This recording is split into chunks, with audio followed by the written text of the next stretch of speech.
हमारा विषय है एक्यूट न्यूरोमस्कुलर डिसऑर्डर। अरे ये कल तो सही था और आज इसको ये हो गया। ये सबसे कॉमन है लंगड़ा के चलना। तो ये असेंडिंग पैरालिसिस है, यानी ये नीचे से ऊपर की तरफ चढ़ेगी, फिर ये क्या करेगी, रेस्पिरेटरी मसल्स को ये इन्वॉल्व करेगी। रेस्पिरेटरी मसल्स इन्वॉल्व होंगी तो सांस लेने में कठिनाई होगी। मेरे मरीज को वेंटिलेटर की आवश्यकता होती है। वो कुछ घबराने की जरूरत तो नहीं है। तो है सर घबराने की जरूरत? घबराने की बात है और क्विकली उसमें ट्रीटमेंट देके पेशेंट को जल्दी से सही कर देते हैं। क्या बात है। 40 घंटे में तो बच्चे चलने लग जाएगा बिल्कुल नॉर्मल तरीके से। तो रिकवरी 100% हो जाती है। बिल्कुल फिट एकदम दौड़ते हैं सब बच्चे। तो जो मैंने एग्जांपल दिया सब बिल्कुल फिट है। दोस्तों नमस्ते, मैं हूं अमर अणे और आप सभी का स्वागत है academy of paediatric neurology presenting neuro podcast में, powered by Linux laboratories private limited. दोस्तों छोटे बच्चों में जो हमने अभी तक न्यूरोलॉजिकल कंडीशंस डिस्कस की है वो सारे पॉडकास्ट हमारे यूट्यूब चैनल पे है। आज के पॉडकास्ट में एक डिफरेंट टॉपिक है, एक्यूट न्यूरोमस्कुलर डिसऑर्डर। आप सोचेंगे कि ये किस तरह की बीमारी है, क्या कंडीशन है ये। दोस्तों हमारे पूरे शरीर का संचालन हमारा ब्रेन करता है। आप सोचिए कभी कि हमारी मांसपेशियां यानी हमारे मसल्स, उसका ब्रेन से कनेक्शन लूज हो जाए या कनेक्शन ऑलमोस्ट खत्म हो जाए तो हमारे मसल्स सिर्फ एक मांस का टुकड़ा बन के रहेंगे। दोस्तों मुझे पता है कि इस पीडियाट्रिक न्यूरोलॉजी स्पेक्ट्रम में बहुत सारी बीमारियां हैं, बहुत सारी ऐसी बीमारियां हैं जो हम कभी ही नहीं चाहेंगे कि किसी को हो, लेकिन रियलिटी है कि एक condition, acute neuromuscular disorder. Acute यानी एकदम से होने वाली, न्यूरोमस्कुलर यानी जो ब्रेन से निकली हुई न्यूरॉन्स है वो मसल्स तक जाती है और मसल्स के एक्शन को कंट्रोल करती है।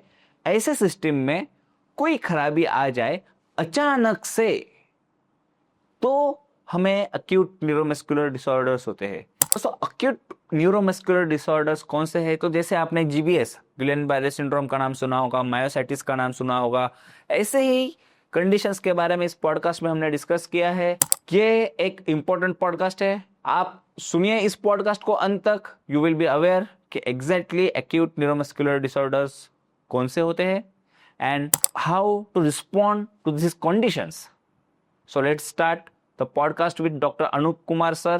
लेकिन पॉडकास्ट शुरू करने से पहले चैनल को सब्सक्राइब करें और बेल आइकॉन दबाएं ताकि कोई भी नोटिफिकेशंस आपसे मिस ना हो।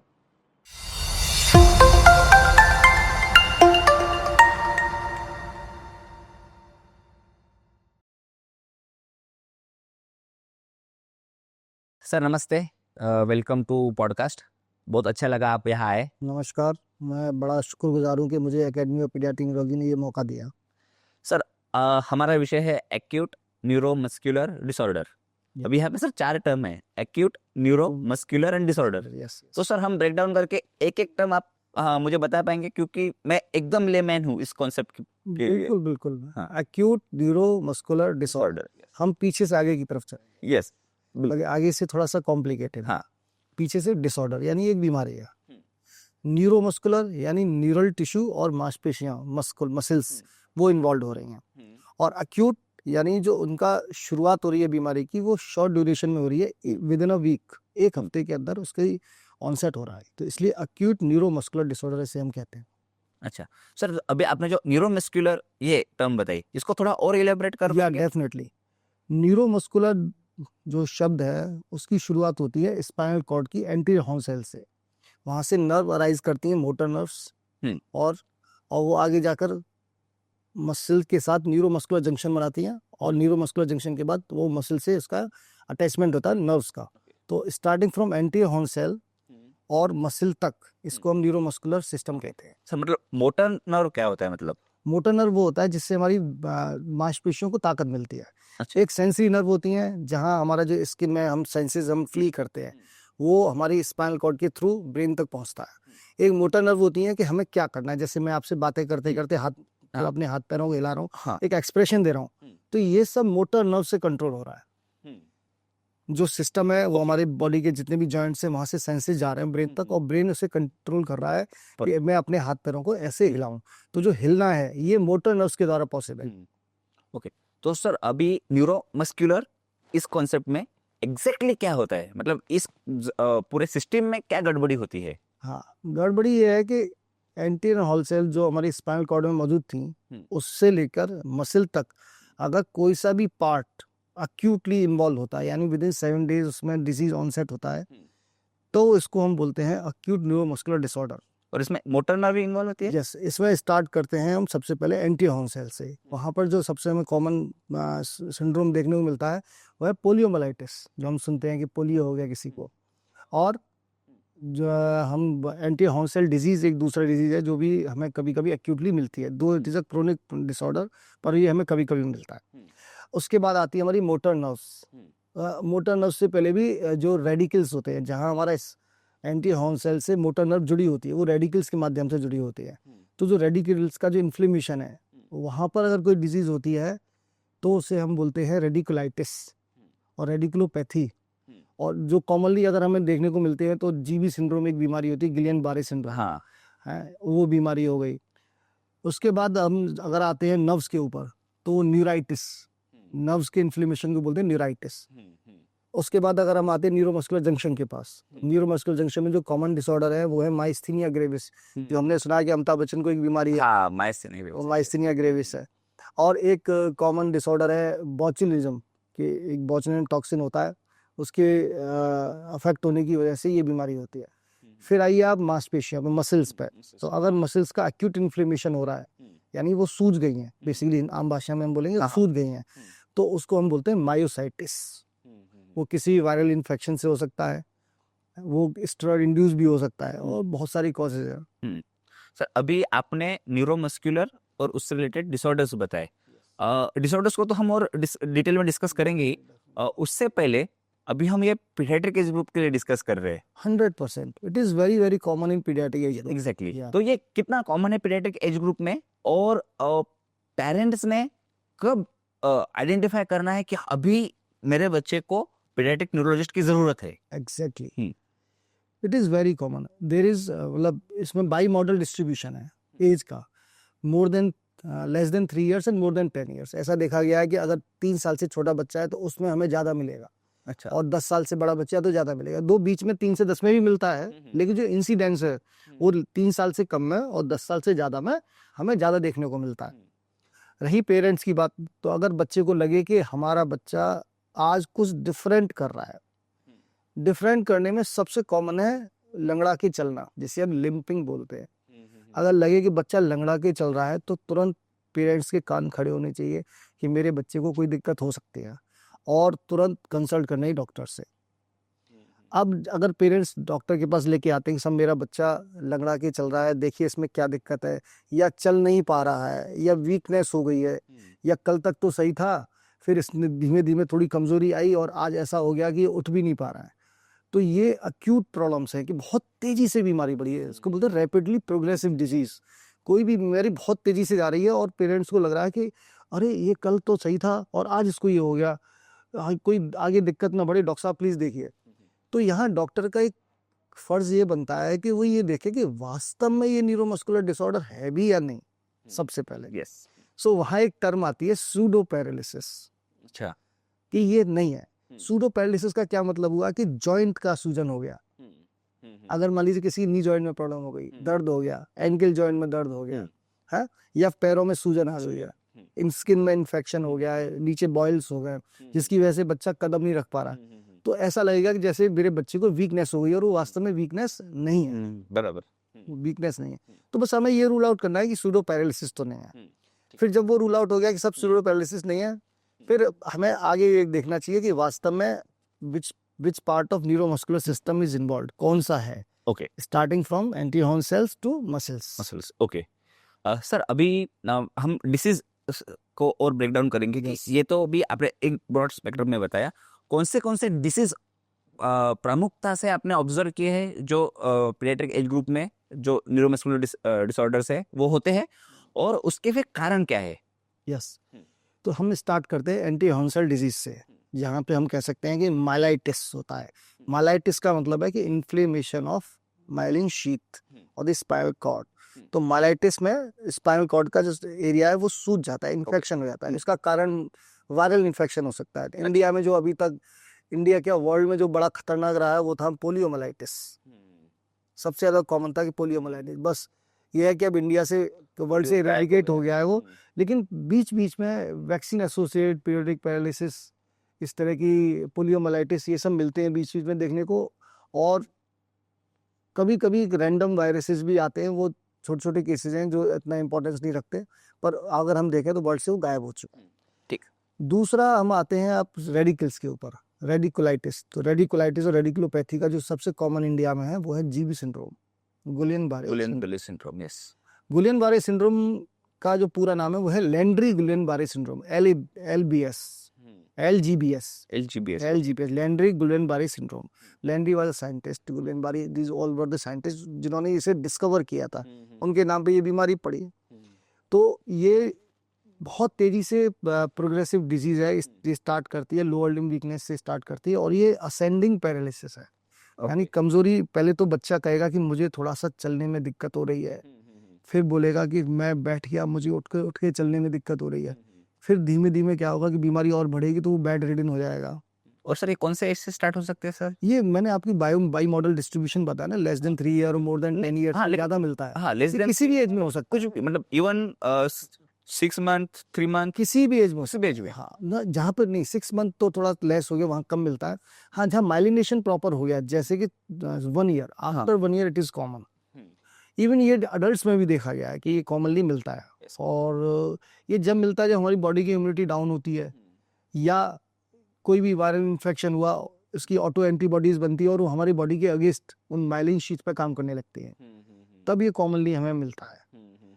इसमें भी कई टाइप्स होते हैं जीवी सिंड्रोम के। जैसे अगर हम, जो हमारे इसमें टेस्ट ऑफ चॉइस है वो है नर्व कंडक्शन स्टडी, कि हम नसों की जांच करें। मशीन आती है उसकी, उससे हम चेक करते हैं कि किस प्रकार का ये जीबी सिंड्रोम है। जो सबसे कॉमन वेरिएंट इंडिया में है, जो कलिता की स्टडी है उसके हिसाब से, कलिता एट ऑल की स्टडी के हिसाब से जो कॉमन है इंडिया में वो है AIDP, यानी एक्यूट इन्फ्लेमेटरी डिमाइलिनेटिंग पॉलीन्यूरोपैथी। इसमें क्या होता है, आप एक एग्जाम्पल के तौर पे मैं समझाता हूँ, आपको एक बार में समझ में आ जाएगा। जैसे बिजली का तार है, हाँ, अंदर आपके कॉपर वायर रहते हैं, हाँ, ऊपर आपकी रबर रहती है, हाँ, इंसुलेटिंग रबर रहती है। तो जो अगर रबर जो है हाँ, वो गल गई है, हाँ, तो वो डिमाइलिनेटिंग टाइप है। समझ गया। और अंदर का तार अगर टूट गया है, हाँ, तो वो एक्सोनल टाइप है। एक्सोनल का मतलब अंदर के फाइबर ब्रेक हो गए। अगर ये अमान वेरिएंट है, अमान वेरिएंट का क्या मतलब है कि सिर्फ मोटर फाइबर्स जो ब्रेक हो रहे हैं, और अमसान वेरिएंट है जिसमें मोटर और सेंसरी फाइबर दोनों ब्रेक हो रहे हैं। तो 3 वेरिएंट हमें देखने को मिलते हैं, AIDP, AMAN variant and AMSAN variant. एक हमें बहुत कॉमनली देखने को नहीं मिलता, लेकिन वो एग्जिस्ट करता है और वो होता भी है बहुत, मतलब देखा गया है, वो है Miller Fisher variant. Miller Fisher variant में क्या होता है कि इसमें 3 चीजें हमें प्रमुखता से मिलती है। गोवा, हम इसका हमारा शॉर्ट फॉर्म है, ग्लोबल एरेफ्लेक्सिया, और ऑफ्थेल्मोप्लीजिया और एटेक्सिया। यानी अगर बच्चा आया कि साहब वो आंखें उसकी मूव नहीं कर रही है और चलने में उसके लड़खड़ाहट है, डॉक्टर ने एग्जामिन करके देखा कि बॉडी के सारे रिफ्लेक्सेस गायब हैं, तो वो मिलर फिशर वेरिएंट में चला जाता है। तो ये बड़ा विजिलेंट होना पड़ता है डॉक्टर को ये देखने के लिए कि वास्तव में ये कौन सा टाइप है, और उस टाइप के अकॉर्डिंग उस बीमारी की प्रोग्नोसिस कैसी है। प्रोग्नोसिस का मतलब ये है कि वो कितने दिनों में रिकवर करेगी। सबसे इंपॉर्टेंट चीज ये है, क्योंकि पेरेंट्स आते ही पूछते हैं साहब मेरा बच्चा कब तक ठीक होगा, पहला क्वेश्चन ये होता है। दूसरा ये होता है कुछ घबराने की जरूरत तो नहीं है। तो है सर, घबराने की जरूरत? घबराने की बात है, क्योंकि अगर इसको टाइमली और प्रॉपर्ली नहीं ट्रीट किया गया तो ये असेंडिंग पैरालिसिस है, यानी ये नीचे से ऊपर की तरफ चढ़ेगी। अच्छा, हाँ। यानी डिस्टल वीकनेस पहले आएगी, फिर प्रॉक्सिमल वीकनेस आएगी, फिर ये क्या करेगी, रेस्पिरेटरी मसल्स को ये इन्वॉल्व करेगी। रेस्पिरेटरी मसल्स इन्वॉल्व होंगी तो सांस लेने में कठिनाई होगी हमें, है ना। जब सांस लेने में कठिनाई होगी तो हमें जीवन जीने के लिए सांस लेनी पड़ेगी, जरूरत है। अगर हम सांस ही नहीं ले पाएंगे तो फिर उसमें फिर हम जीवित नहीं रह पाएंगे। तो जब ये हमारी रेस्पिरेटरी मसल्स इन्वॉल्व होती हैं तो उस टाइम पर मेरे मरीज को वेंटिलेटर की आवश्यकता होती है सपोर्ट करने के लिए, कि वो जो बस पेशेंट ठीक से नहीं काम कर रही है उनके लिए सपोर्ट दिया जाए। लेकिन सर इसको अगर इसमें और है अभी इसमें अगर वो बीमारी और ऊपर चढ़ती है तो बल्बर वीकनेस करती है, यानी जो हमारी सटकने की और जितनी मांसपेशियां ये गड़बड़ होती है, अगर वो बल्बर वीकनेस करती है तो ये समझ लिया कि वो क्रिटिकल स्टेज में आ गया पेशेंट। वहाँ से बड़ा कभी कभी बहुत मुश्किल होता है उसको लौट के आना, लेकिन आ भी जाते हैं, ऐसा नहीं है अगर प्रॉपर्ली ट्रीट किया। अभी लेकिन मैं ट्रीटमेंट पार्ट के तरफ स्पेशली जीबीएस के आऊंगा। आपने जो बताया बड़ा मतलब डर हाँ, डरने की बीमारी है। अगर बिल्कुल विजिलेंट अगर आप नहीं है डॉक्टर एंड पेशेंट, तो पेशेंट्स की जान भी जा सकती है। सर अभी इसको ठीक कैसे हो सकते हैं? मतलब फॉर एग्जांपल पैर की ताकत गई, अब हम कमर तक पहुंचे, वापस से पैर की ताकत आएंगी? या बिल्कुल आती है। जो माइल्ड केसेस है, हाँ, है ना, जिसमें थोड़ी सी वीकनेस हुई तो वो सेल्फ रिकवरेबल है, यानी उन्हें अपने आप रिकवरी आ सकती है। अगर वो बहुत ज्यादा वीकनेस नहीं, क्योंकि हर व्यक्ति तो डॉक्टर तक नहीं पहुंच पाता, जो विजिलेंट पेरेंट्स है वही लेके आ पाते हैं। ट्रीटमेंट ऑफ चॉइस इसमें है IVIG, इंट्रावीनस इम्यूनोग्लोबुलिन्स। ये क्या होते हैं? ये होते हैं जो हमारी ऑटो एंटीबॉडीज बन रही हैं हमारे शरीर के अंदर, यानी कि जो वायरल इन्फेक्शन हुआ और उसके बाद एग्जाम्पल के तौर पे जैसे पेशेंट कहता है कि साहब मुझे 1-2 हफ्ते पहले दस्त हुए थे, तब तो मैं ठीक हो गया, लेकिन अब 2 हफ्ते बाद मेरे को ये वीकनेस होने लगी, 1 हफ्ते बाद, 2 हफ्ते बाद। तो आप ये समझो कि वो जो वायरल इन्फेक्शन हुआ था उसकी वजह से शरीर में ऑटो एंटीबॉडीज डेवलप हुई और उसने सब नर्व्स पे अटैक कर दिया। उस नर्व जो ऑटो एंटीबॉडीज को काउंटर एक्ट करने के लिए हम उसको देते हैं intravenous immunoglobulins, IVIG। That is very costly therapy. अच्छा, हाँ, अगर 2 ग्राम पर केजी उसकी डोज है टोटल, वो हमें 4 दिन में देनी होती है, और 5 ग्राम का वाइल उसका जो आता है वो आता है कम से कम 5 से 10 हजार रुपए का। अरे बाप रे। तो अगर आप मान लीजिए 50 किलो का बच्चा है और 5 ग्राम देना है, तो 10,000 इंटू 50 कितना हो गया? 5 लैक्स। तो अकेला वो इंजेक्शन ही 5 लैक्स कॉस्ट करता है। तो इट बिट कॉस्टली ट्रीटमेंट, लेकिन जो छोटे बच्चे हैं उनमें अच्छा रहता है। दूसरा इसका एक और तरीका है प्लाज्मा एक्सचेंज। प्लाज्मा एक्सचेंज में क्या करते हैं, मशीनें होती हैं उनके द्वारा खून को बदलाया जाता है, यानी कि जो ऑटो एंटीबॉडीज है उनको साफ की हटाया जाता है और उसकी जगह नॉर्मल ब्लड उसकी जगह ले लेता है, धीमे धीमे एंटीबॉडी हटाते हैं। जो रिकवरी रेट है दोनों इसका IVIG का और प्लाज्मा एक्सचेंज का, वो लगभग इक्वल है। छोटी जगहों पर छोटे हॉस्पिटल्स में IVIG को देना आसान है, वो बिल्कुल बॉटल की तरह टंगता है और मॉनिटरिंग करनी होती है ICU सेटिंग्स में। प्लाज्मा एक्सचेंज के लिए हमें सेटअप चाहिए, तो जितने भी बड़े कॉर्पोरेट्स हैं वहाँ हमें प्लाज्मा एक्सचेंज मिलता है, और जो छोटे हॉस्पिटल्स है नहीं, जो उनमें आपको IVIG मिलेगा। IVIG बड़े हॉस्पिटल्स में भी देते हैं, ऐसा नहीं है कि नहीं देते, लेकिन वहाँ पे दोनों की फैसिलिटी होती है, और छोटे हॉस्पिटल्स में IVIG की फैसिलिटी रहती है, बराबर। और उसका रेस्पॉन्स भी अच्छा आता है। जिस तरीके से बीमारी ऊपर चढ़ती है उस तरीके से बीमारी उतरती भी है। अच्छा, मतलब उसी तरीके से उतरती है। अब जो मैंने 3 वेरिएंट बताए थे आपको, हाँ, AIDP, अमान वेरिएंट और अमसान वेरिएंट, उसमें AIDP की प्रोग्नोसिस सबसे अच्छी होती है। अच्छा, वो सबसे तेजी से रिकवरी करता है। अमान वेरिएंट और अमसान वेरिएंट की जो प्रोग्नोसिस है वो पुअर होती है। क्यों हो रही है? क्योंकि फाइबर ही टूट गए अंदर के।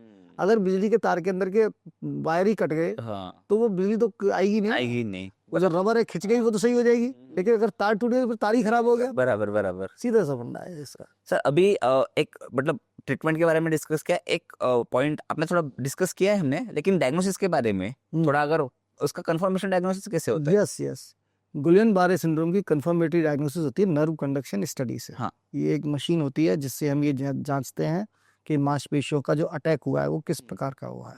अगर हमें उसमें डिमाइलिनेटिंग पैटर्न मिलता है तो वो AIDP जो मैंने अभी आपको बताया, और अगर उसमें एक्सोनल पैटर्न मिलता है तो हमारा अमसान वेरिएंट और अमान वेरिएंट होते हैं। उसी से हम ये पता लगाते हैं कि इसकी रिकवरी के चांसेस कितने हैं और हमें उस पर कितना तेजी से काम करना। नर्व कंडक्शन स्टडी में एक सबसे इंपॉर्टेंट फैक्टर होता है जो सबसे पहले गायब होती है, वो है finding F wave. F wave अगर गायब हो जाती है या इम्परसिस्टेंट हो जाती है, हाँ, तो हम कहते हैं कि ये इनिशियल स्टेज है और इसमें तुरंत काम करो। तो जो इंटेलिजेंट इलेक्ट्रोमायोग्राफर्स हैं या न्यूरोफिजियोलॉजिस्ट हैं या न्यूरोलॉजिस्ट हैं या पीडियाट्रिक न्यूरोलॉजिस्ट हैं, अगर वो स्वयं करके देख रहे हैं तो उनको आइडिया लग जाएगा कि नहीं, ये जो इसका F वेव का पैटर्न आ रहा है ये नॉर्मल से अलग है, और उनके एकदम विजिलेंट हो जाएंगे कि ना this is the early stage of GBS, और क्विकली उसमें ट्रीटमेंट देके वो पेशेंट को जल्दी से सही कर देते हैं। क्या बात है।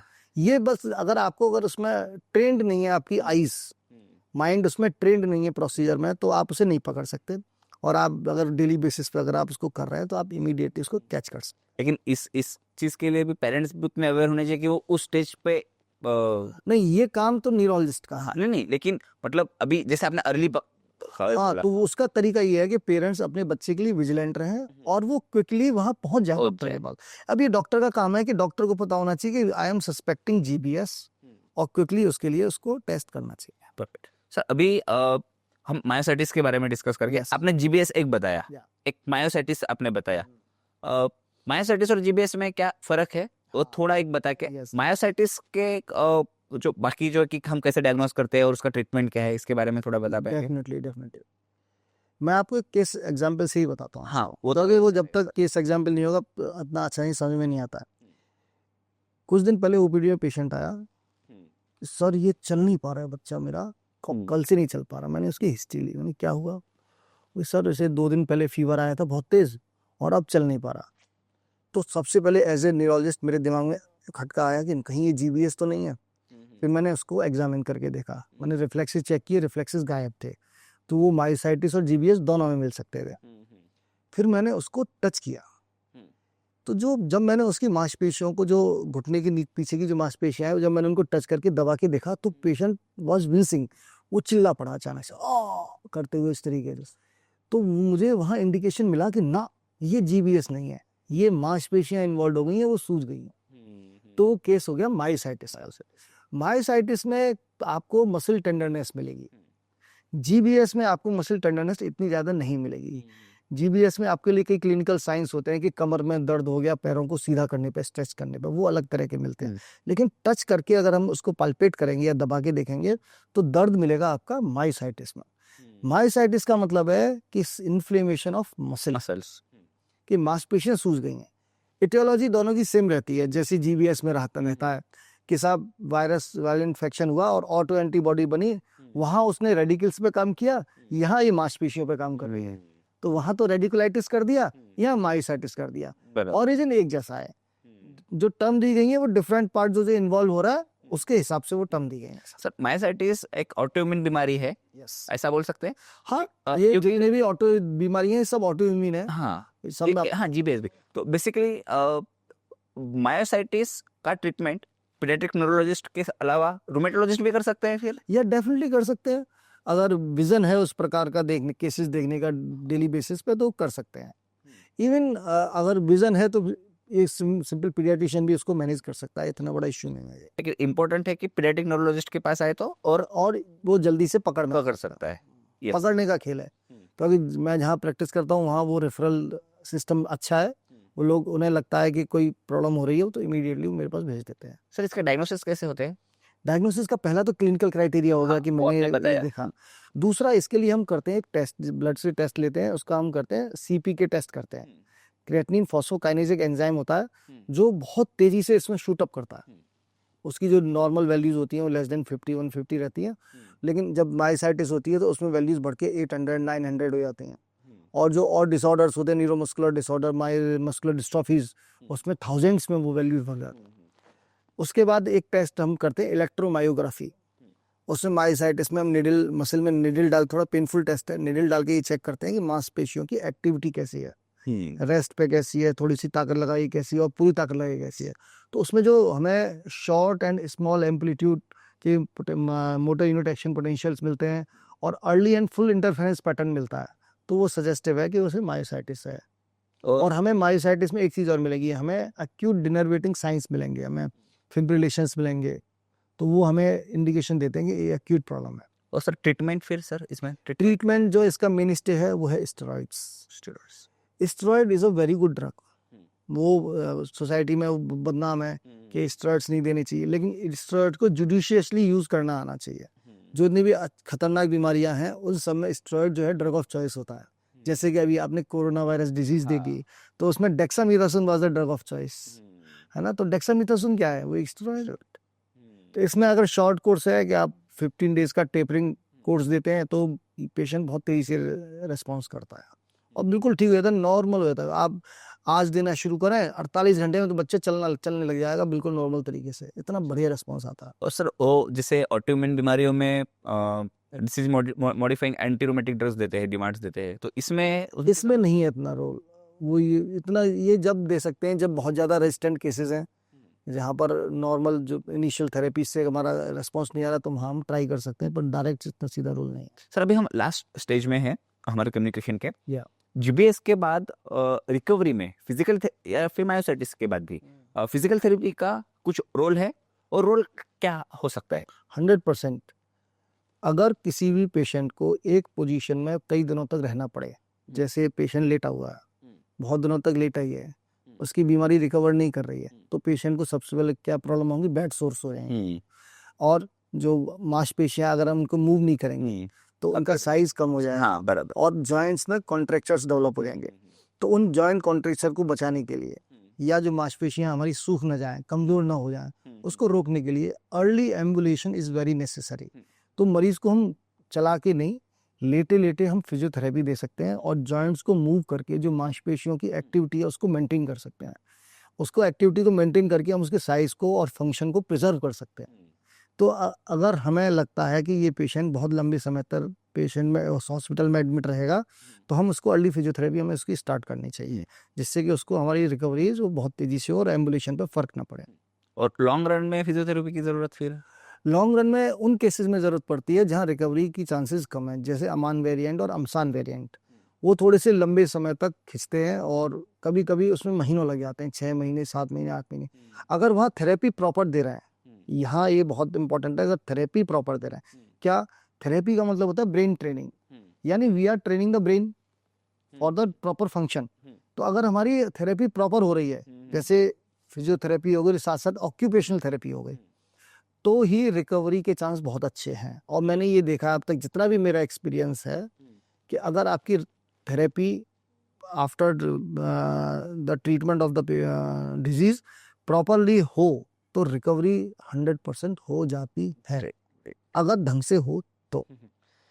सर आपसे हमें जानना है रियल लाइफ एक्सपीरियंस, मतलब रियल स्टोरीज, कि हाँ ये जीबीएस का पेशेंट था, बच्चा मेरे पास आया, पूरा ऐसा था और ऐसा हो गया, या फिर मायोसाइटिस का, ऐसे 2 एग्जांपल आप बताइए सर। मैं 100% बताता हूँ। मैं मायोसाइटिस का तो मैंने अभी जस्ट बताया, वो रियल टाइम एक्सपीरियंस था मेरा कि पेशेंट आया और मैंने टच करके देखा myositis, I was suspecting, test कराई, उसमें मैच करते हुए टेस्ट थी, सारी फाइंडिंग मैच करती हुई थी, तो मैंने स्टेरॉइड दिया। 2 दिन में पेशेंट के जो फादर थे वो मिठाई का डिब्बा लेकर आ गया कि डॉक्टर साहब आपने मेरे बच्चे को बचा लिया। मुझे पता था कि मैंने कोई बहुत बड़ा काम नहीं किया, एक नॉर्मल जो डायग्नोसिस थी वो बता दी। अब पेरेंट्स की खुशी अपनी जगह है कि सब मेरा बच्चा ठीक हो गया, उन्हें तो लगा पता नहीं क्या हो जाएगा मेरे बच्चे को। और जीबीएस में जो हमारा एक टफ वेरिएंट है वो है अमान वेरिएंट। तो 2 केसेस ऐसे थे,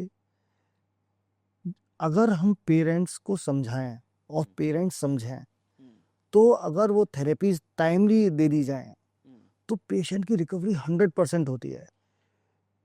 एक पेशेंट मेरा रिकवर किया अमान वेरिएंट का 1 मंथ में, पूरा टोटल रिकवर 100%। एक मेरे पेशेंट को थोड़े 4 महीने लगे। लेकिन जहाँ पेरेंट्स कन्विंस्ड हैं, उन्हें लगता है कि नहीं doctor is giving right suggestion और राइट एडवाइस, तो वो उसे मानते हैं और उस पर काम करते हैं। और जब वो ढंग से काम करते हैं तो रिजल्ट्स मार्वलस आते हैं, उसमें बिल्कुल एकदम खुशी होती है। बिल्कुल फिट, एकदम दौड़ते हैं सब बच्चे। तो जो मैंने एग्जांपल दिए सब बिल्कुल फिट हैं, कोई दिक्कत नहीं है। वो आते हैं बीच बीच में फॉल मिलने आते हैं, ये तो ट्रीटमेंट के लिए तो नहीं आते, मिलने को आते हैं। बड़ा अच्छा सा फील आता है कि नहीं, we are doing something for them. Amazing sir, बहुत अच्छा लगा। एक ऐसा डिसऑर्डर शायद सोसाइटी में इसका प्रमाण कम हो, लार्ज स्केल में बोल रहा हूँ, लेकिन बहुत इंपॉर्टेंट है और इसको बहुत ही आसान शब्दों में आपने बयां किया। Thank you very much sir, thank you so much. Thank you. मैं I am very much thankful to Amar, इन्होंने इतने अच्छे क्वेश्चंस पूछे, और मतलब नॉन मेडिकल होते हुए भी मेडिकल नॉलेज इतनी रखना, यही अपने आप में बड़ी चीज़ है। तो हेड्स ऑफ टू यू, आपने बहुत अच्छा प्रोग्राम ऑर्गेनाइज किया। Thank you sir.